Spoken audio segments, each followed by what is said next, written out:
telling me you built a time machine?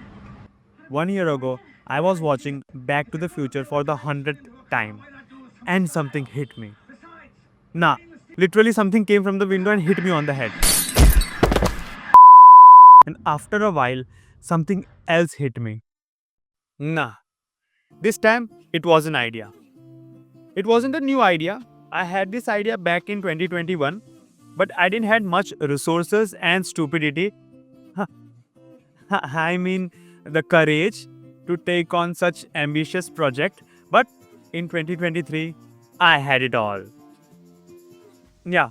So I was determined to make my dream indie game and take on the time travel mission. So if you are new here, I'm making a time travel based game called Back in Time. Back in Time is a time travel game where the hero travels back in time to stop or prevent catastrophic events. Real life, tragic, dangerous, harmful events. Yes, real life inspired events. It is going to be so fun. The goal of the game is to travel back and undo these events without harming anybody, even the bad guys, and take the future to a peaceful and a fulfilling position. It contains a lot of sci fi elements, beautiful and fresh pixel art, extraordinary gameplay, and a lot of playing around with time. So, all the nerds out there who like this sort of stuff, it is going to be a real treat. Apart from that, there is one main feature which differentiates this game from the other games. And that one feature is the feature that I'm worried about the most. In all the traditional games, small or big, new or old, all of them have one thing in common. There is one core mechanics which the player learns and masters throughout the game. Like in Doom Eternal, you learn the shoot mechanics and moving around in speed, and you keep mastering that one skill. But in my game, as the level changes, the game completely changes. The game mechanics change. The player skill, the time manipulation technique, the core loop, everything will change. I'll give you an example. Level 1 is an action adventure platformer type game where you have to beat the bad guys with a gun and everything. And in level 2, it becomes a precision platformer with no beating bad guys and with a super time manipulation skill. So every stage will act as a new game itself. To be honest, super worried because I majorly some games introduce a little side quest with different gameplay, but 90% of the game is the same. So I'm a little bit worried about this feature. And the example I gave was simple. In later stages, the game changes in a very, very drastic way.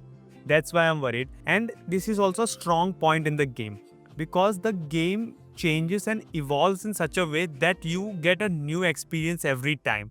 And it doesn't feel a different game. You won't feel that I'm playing a completely different game. No, it will still feel that the game is same, but you will feel that something has changed. The time is changed. I'm trying to portray the change of time by changing the gameplay. If you guys think it is a bad idea, do let me know in the comments so that I can abuse you. No, please don't let me know. If you have like good feedbacks, then please let me know. Otherwise, please don't. Let's talk graphics. This is a pixel art game, so every frame matters. No, every pixel matters. I started with this placeholder white graphics, but now we are here. Graphics have been a major focus for this game. As a pixel art game, the visuals play a huge role in creating the right atmosphere. Initially, the designs were simple, but over the time, we have refined them to capture more time specific and location specific details. Shout out to my amazing artists.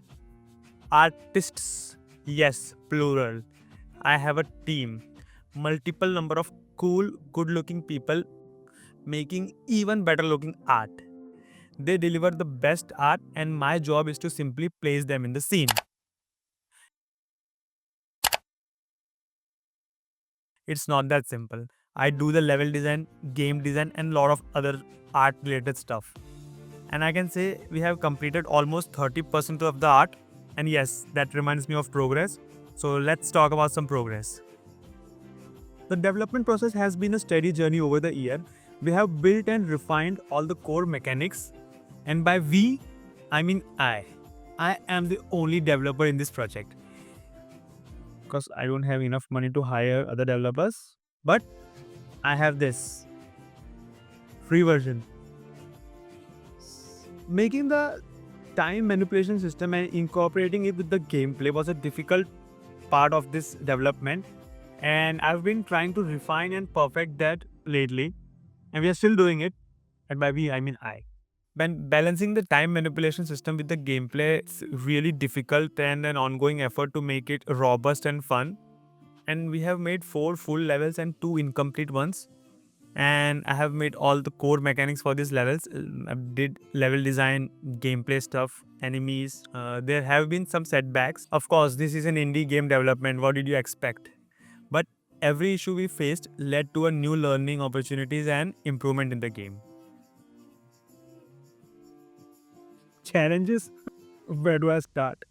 I don't have a girlfriend. I don't have a car. I don't have a eh, challenges about the game. I remember. Yeah.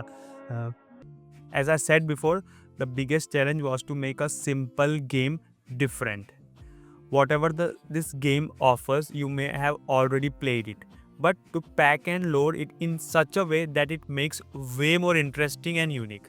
It was the biggest challenge.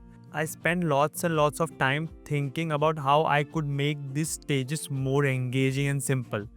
To be honest, it was easier to make them than to come up with new ideas.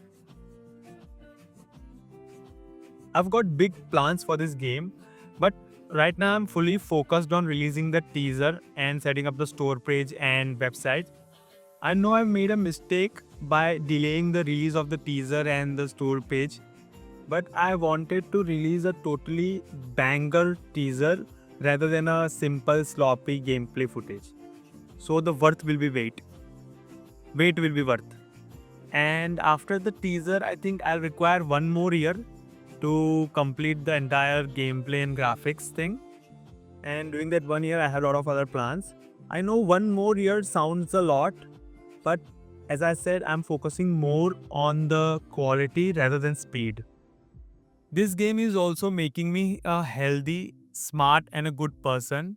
Really, I'm not kidding. I was stuck somewhere and wasn't getting any new ideas, so I tried meditation because a lot of people on the internet said that meditation makes your head clear and gives you more idea. So I started doing that for my game. I was having like brain fogs and some burnout, and I have heard Dr. Huberman saying lack of sunlight and physical exercise can cause this.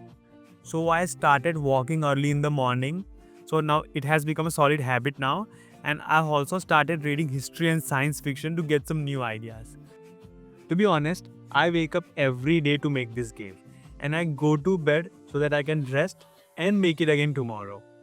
I'm in complete love with this process, and my sole purpose right now in my life is to just make this game. So I try that every activity in my life somehow contribute to this development process. Even though if this game fails, I'd be happy because I wanted to make something different and unique and beautiful, and I did that, even though if it fails.